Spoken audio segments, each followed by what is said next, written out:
Hola compas, ¿cómo están? Mi nombre es Mirta y formo parte de Unidos por la UNAG, actual conducción del Centro de Estudiantes de la Universidad Nacional Arturo Jauretche. En esta oportunidad les venimos a acercar una de nuestras clases de apoyo en las que nos preparamos para dar el final de informática extracurricular. En la clase de hoy hicimos un repaso por las primeras unidades del contenido de la materia. ¿Estuvieron leyendo un poco? La idea de esta, al menos de esta clase en particular, es hacer un repaso rápido de las primeras clases que son más teóricas, más texto. Entonces, vamos a enfocarnos por encima en lo más importante y ustedes después lo refuerzan leyéndolo. No se estudien todo de memoria, porque no les va a servir. Lo ideal es poder entenderlo. Muchas veces cuando estudiamos de memoria, después si no nos acordamos una palabra específica, ya no nos acordamos nada, porque lo estudiamos así de memoria. En cambio, si nosotros entendemos lo que estamos leyendo, por más que no nos acordemos las palabras textuales, vamos a saber de lo que estamos hablando. Entonces, si nos dicen un verdadero o falso, y no están las palabras textuales, pero nosotros entendemos de los que nos está hablando, vamos a saber si está bien o está mal. O sea, cada uno elige su manera, obviamente, ¿no? Pero para mí esa es la mejor forma. O sea, leyendo todos los capítulos, los apuntes, es muy aprobable. Entonces, échenle una repasada a los capítulos, a cada una de las unidades, y van a ver que la van a pasar súper bien. No se asusten con ese examen. Bueno, vamos a arrancar la unidad número 1. La idea de estas clases es grabarlas para después subirlas al canal de YouTube y que queden disponibles para que puedan volver a verlas en otro momento. Empecemos por lo básico, que es la informática. Y acá nos dice que es un conjunto de conocimientos científicos y técnicas que hacen posible el tratamiento automático de la información por medio de computadoras. Es decir, me lo resumí con otras palabras más entendibles para mí. La informática se dedica al ingreso, procesamiento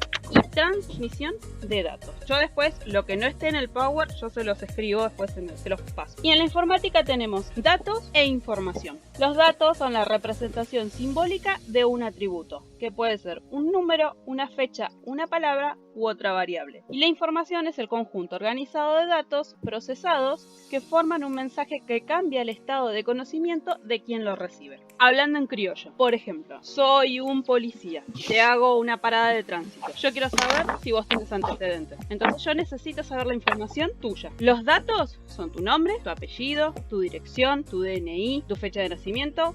Cada uno de esas cosas son datos. Pero a mí no me dan ninguna información suelta. Si yo te digo la dirección, no me sirve. Yo necesito toda la información. Entonces, ¿qué te pido?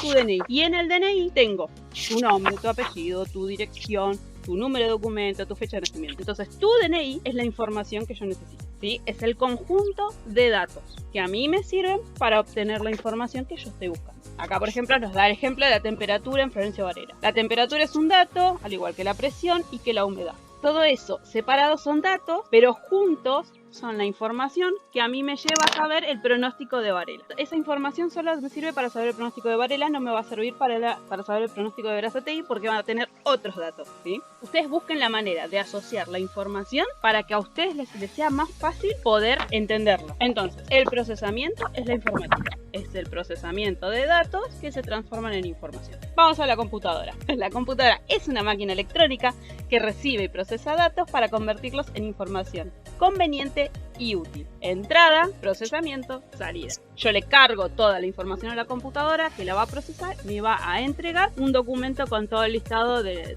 la información que yo le fui brindando. Ciencia y tecnología. Ciencia ya sabemos que es un conjunto de conocimientos obtenidos mediante la observación y el razonamiento, sistemáticamente estructurados y de los que se deducen principios y leyes generales con capacidad predictiva y comprobables experimentalmente.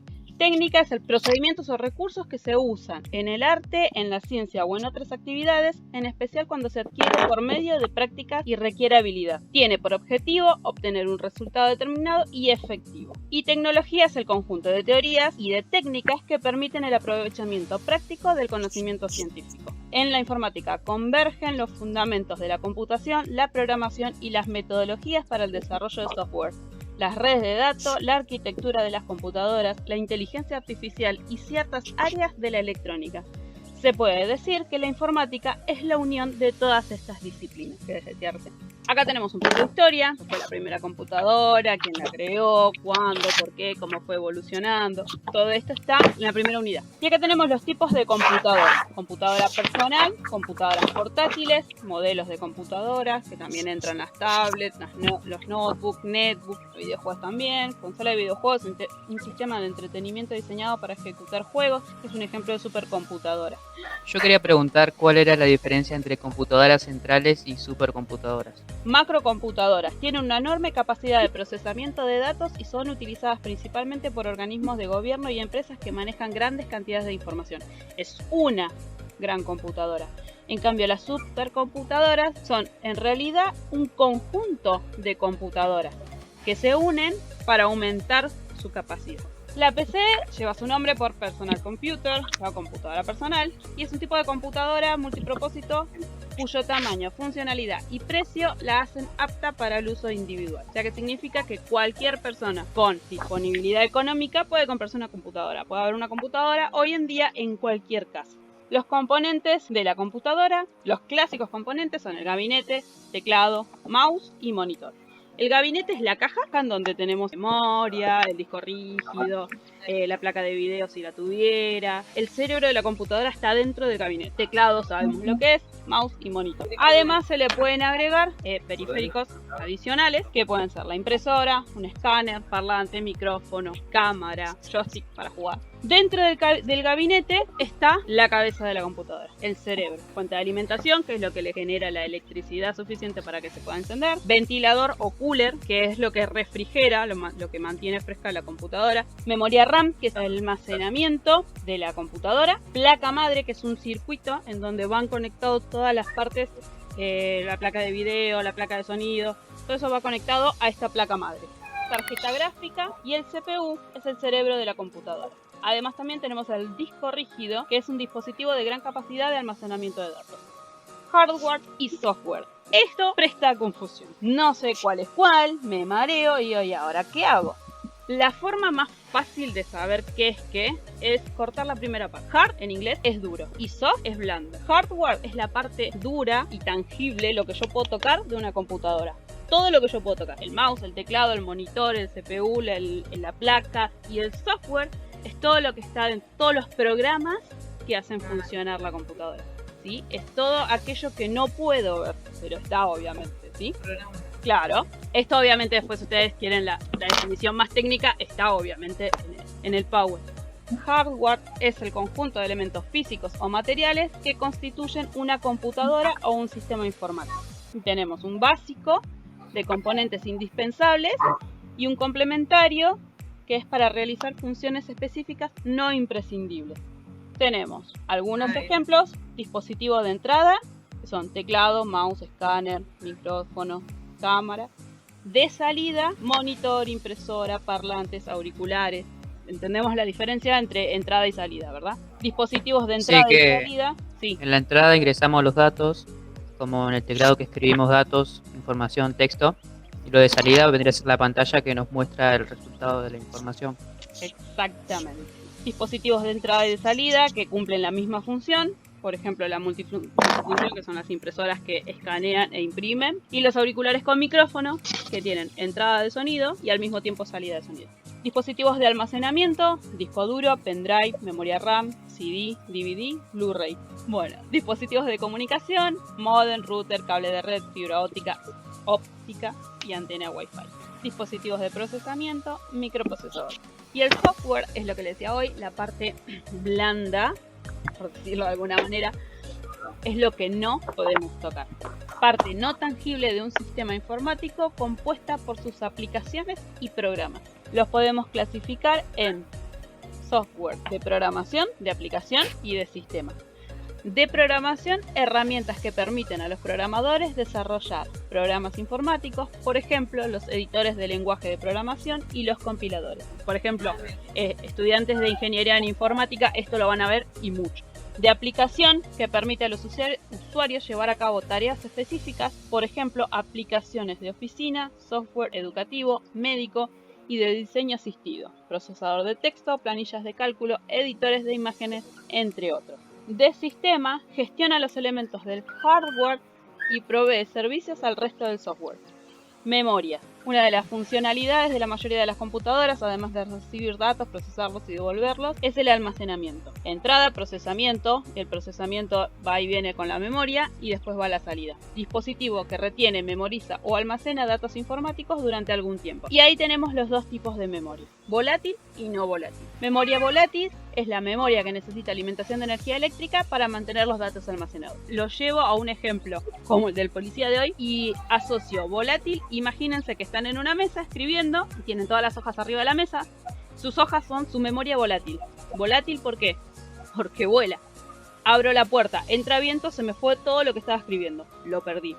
Este caso es lo mismo, ¿sí? Es como para que entiendan el ejemplo. La memoria volátil retiene todo lo que yo voy haciendo mientras no pierda la conexión al servicio eléctrico. Ustedes fíjense que cuando están haciendo un texto, están trabajando en Word, están escribiendo y por ahí tienen un corte de luz o lo que fuera, cuando inician de nuevo la computadora, todo lo que escribieron se perdió. Porque eso se guarda en la memoria RAM, que es la volátil, pero no queda guardado en la computadora. La memoria RAM te lo guarda mientras esté activo. ¿Para qué me sirve esto? Porque, por ejemplo, si yo quiero copiar y pegar un texto, yo voy a copiar el primer reglón o el primer párrafo de un texto. Pongo copiar, eso me lo guarda en la memoria RAM. Yo sigo escribiendo y a la cuarta hoja quiero escribir o copiar lo que tenía en la primera. Pongo pegar y estaba. ¿Por qué? Porque estaba guardado en la memoria RAM. Pero si yo no guardo ese archivo, si se me corta la luz y después reinicio, voy a poner pegar y no va a existir lo que quiero pegar. ¿Por qué? Porque estaba en la memoria RAM y eso no quedó guardado, ¿sí? Necesita sí o sí mantener la conexión para no perderlo. Son ejemplos volátiles. Por eso le decía, es estar escribiendo en una mesa, que me abran la puerta y se voló todo. La no volátil es la memoria que puede mantener los datos almacenados sin alimentación de energía eléctrica. Esto es, por ejemplo, cuando ya le damos guardar, ¿sí? Ese mismo texto, si a medida que nosotros vamos escribiendo le damos guardar, eso ya queda en la memoria de la computadora y no se va a perder por más que se nos corte la luz. Por eso cuando ustedes tienen un archivo y van dándole a guardar, si se corta la luz y vuelve, lo recuperan desde donde quedó guardado. Obviamente, como les dije hoy, si quieren algo más, una descripción un poco más explícita, está también acá un poco más detallado. Esto sé que más de uno le costó entenderlo, porque me lo dijeron el cuatri pasado. Medición de la información. ¿Hasta acá venimos? ¿Vamos bien o los mareo más de lo que los ayuda? Yo entiendo. Díganme que no se van a acordar después cuando hablen de memoria, si no se van a acordar de las hojas y la puerta abierta, y después cuando le digan datos e información, si no se van a acordar del oficial parándolos en una parada de tránsito. Se van a acordar. Se van a acordar. No me lo guardé. La documentación. Los datos personales después de información completa. Yo hago eso. Para mí la mejor manera de estudiar es asociarlos con cosas cotidianas que a mí me ayudan a refrescar ciertas cosas. Sistemas de numeración. Nuestro sistema de numeración se llama decimal porque a nosotros con 10 números nos alcanza para formar todos los números que queramos. Todos los habidos y por haber los podemos hacer con solo 10 números. Del 0 al 9 y ya creamos lo que queremos. La computadora no. La computadora tiene otro lenguaje, que es el sistema binario.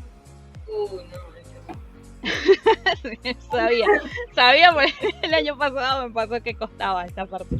La computadora no entiende la A, la B, la C, no los entiende. Entiende el 0 y el 1. Con ese 0 y con ese 1 se genera todo su alfabeto y todos sus números y todo lo que necesita saber. Con un 0 y con un 1. Esos dos datos se llaman bit. Cada uno de esos datos se llama bit.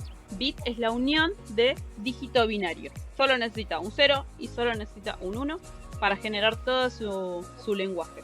Y acá es donde nosotros vemos el bit. Es uno solo de esos caracteres, ¿sí? De esos símbolos. O el 0 o el 1. Y el byte es la unión de 8 de esos caracteres. Y acá tenemos, por ejemplo, ¿cuántos bits necesitaré si quiero representar las 27 letras de nuestro alfabeto? Serían suficientes con 5 bits, porque con ello obtengo 32 combinaciones. Con esas 32 combinaciones yo puedo generar en la computadora todo el alfabeto. Pero además necesitamos las otras 27 combinaciones para las minúsculas. Y a eso le tenemos que agregar los números. Y si tenemos algún otro signo, tenemos que seguir sumándole. Entonces, Ese conjunto de bits se logra con los 8 bits. Con los 8 bits logramos la combinación, todas las combinaciones posibles para generar todas las letras, todos los números, todos los símbolos, todo lo que tiene nuestro alfabeto. Entonces con esos 8 bits genera el byte y con eso genera su lenguaje. Y acá tenemos la denominación de lo que por ahí marea un poco más, que es el tamaño. Tenemos el byte, que son los 8 bits. Si al byte lo multiplicamos por 1000, tenemos un kilobyte. Si al kilobyte lo multiplicamos por 1000, tenemos el megabyte. Si al megabyte lo multiplicamos por 1000, tenemos el gigabyte. Y si al gigabyte lo multiplicamos por 1000, tenemos el terabyte, ¿sí? Lo que a nosotros nos interesa saber es el orden: kilo, mega, giga y tera. Después vamos a saber que es todo o multiplicado o dividido por 1000. ¿Sí? Por lo menos en esa parte es sencillo porque es un solo número, es por 1000. No es un número mucho más complejo que eso, es 1000. O multiplicado o dividido, ¿sí? Si queremos saber cuántos kilobytes hay en un gigabyte, vamos a saber que vamos a tener que dividir. Queremos pasar de kilobyte a tera, los vamos a tener que multiplicar. Un kilobyte son 1000 bytes, un mega es 1.000.000, un giga son 1000 millones y un tera, vendría a ser un billón. Un billón, ¿no? Por ahí estaría bueno que practiquen convertirlo, por ahí para la clase que viene, o en la semana lo vemos y practicamos, hacemos algunos ejercicios y lo pasamos por el chat. Bueno, después tenemos sistema operativo. El sistema operativo es el software principal de un dispositivo informático que gestiona los recursos del hardware y provee servicios al resto del software, es decir, todas las aplicaciones y programas que estén instalados en la computadora. El sistema operativo aísla al usuario de la complejidad del hardware a través de un diseño de capas. Y esto viene a ser lo que más o menos estábamos diciendo hoy. Yo escribo en el teclado, el sistema operativo se lo lleva al procesador de texto, le dice, mirá, están escribiendo, el procesador de texto genera el texto y se lo devuelve al sistema operativo. Y el sistema operativo le dice al monitor, mira, el procesador de texto me dice que muestres esto. Y entonces el monitor le muestra el texto que está escribiendo al usuario. Es más o menos eso, ¿sí? Es el nexo entre una cosa y la otra. Existen cientos de sistemas operativos, algunos ampliamente difundidos y conocidos, otros específicos para ciertos equipos y desconocidos para la mayoría de las personas. Estos son algunos de los más conocidos entre los desarrollados para PC. Chrome, Mac, IBM, Unix y Windows. Y estos son de móviles, Android, Windows. Windows es una familia de software desarrollada por una empresa de Microsoft. Escritorio es lo que vemos cuando comenzamos a trabajar. Barra de tareas, accesos directos, botón de inicio. Ventanas, cada vez que abrimos algo, ventanita. Las partes de la ventana cada vez que abrimos. Menú de inicio, dependiendo del sistema operativo que tengamos. Sí, acordarte todas las cositas. No, pero no es tan complejo si vos te pones a pensar. Porque ponele que yo te pregunto, ¿qué es una ventana? Es lo que se abre cuando yo inicio un programa. O sea, desde ahí vos tenés que buscarle la lógica. Estas son las ventanas. Yo te digo ventana, vos no vayas a buscar algo muy complejo. No, ventana es esto, la ventanita que abrimos cada vez que abrimos un programa. Se llama ventana porque son así cuadraditos que muestran lo que hay adentro. Es como que vos mirás por una ventana lo que hay adentro de la computadora. Pero nosotros le buscamos el lado complicado y no es nada complicado. Escritorio se llama escritorio porque parece un escritorio, porque tenés todas las cosas que vos necesitas ahí, como si fuera un escritorio de una oficina en la que vos ponés todas las cosas que necesitas usar. Uno piensa, ¿por qué le habrán puesto ese nombre? La verdad que no es tan complicado. Menú de inicio, los que les mostraba recién, los distintos tipos de menú según las versiones de Windows que vos tengas. Usuario. Usuario es la persona que utiliza un sistema informático. Podemos buscar desde la manera más simple cuando queremos abrir el mail. YouTube. Vos podés abrir YouTube sin tener un usuario, pero vas a ver algo genérico. Si vos querés un historial o querés tener tus cosas o querés cosas personalizadas, te generás un usuario para que tenga las cosas que a vos te gustan, ¿sí? Eso es un usuario. Por ejemplo, acá te dice 2 empleados, uno trabaja en recursos humanos y el otro en ventas. Y los dos utilizan un sistema operativo. Entonces, se genera un usuario para que el sistema operativo sepa qué información darle al que trabaja en recursos humanos y qué información darle al que trabaja en ventas. Entonces, cada uno tiene que tener un usuario para que la información vaya a la persona correcta. Si no tenemos un usuario, no van a tener acceso a la información. cuentas de usuario, bueno, eso ya lo sabemos porque no es algo que no usemos, a eso me refiero. Estándar para tareas habituales, mail, Facebook, Instagram o lo que sea. Administrador, un usuario administrador te puede cambiar la configuración de una computadora, eliminarte o ponerte programas o gestionar las cosas internas de la computadora que por ahí un usuario habitual no puede hacer. Y un invitado es una persona que usa temporalmente el equipo. Contraseña, sabemos, el usuario es el nombre que nosotros le damos y la contraseña es ese código que nosotros generamos para que nadie más que nosotros utilice ese usuario. Como por ejemplo acá nos pone la contraseña del SIU. Logueo y deslogueo es entrar o salir de una cuenta. Cuando entramos a un mail, ponemos nuestro usuario y contraseña, entramos, y desloguearte es simplemente cerrar sesión. Y acá me voy a detener muy específicamente, el malware. Perdí todo una vez por un virus. Es un tipo de software que realiza acciones dañinas en un sistema informático con esa intención, o sea, lo hace a propósito, no es un error o una falla, lo hace con esa intención, y sin el conocimiento del usuario. Hay diferentes tipos. Virus es un código malicioso que se aloja en cierto tipo de archivos de manera que al ejecutarlos también se ejecuta el virus. Se llama así por su capacidad para invadir y reproducirse de modo similar a los virus biológicos. Gusano se propaga por las redes informáticas aprovechando vulnerabilidades con capacidad para ejecutarse por sí mismo. Troyano es un programa que aparenta ser útil e inofensivo, pero que al ejecutarlo brinda al atacante acceso remoto al equipo infectado. Recibe su nombre del famoso caballo de Troya. Bomba lógica es un programa que se activa cuando se da condición determinada, generalmente causando daños en el sistema. La condición puede ser alcanzada a una fecha y hora o que el atacante lleve cierto tiempo sin entrar al sistema. Spyware recolecta información de la computadora, datos personales, fotos, contraseña, números de tarjeta de crédito y las envía a terceros sin que el usuario tenga conocimiento. Keylogger, que guarda la secuencia de teclas tipeadas en el usuario capturando información confidencial, está muy enlazado con el de arriba y son sumamente peligrosos. ¿Por qué?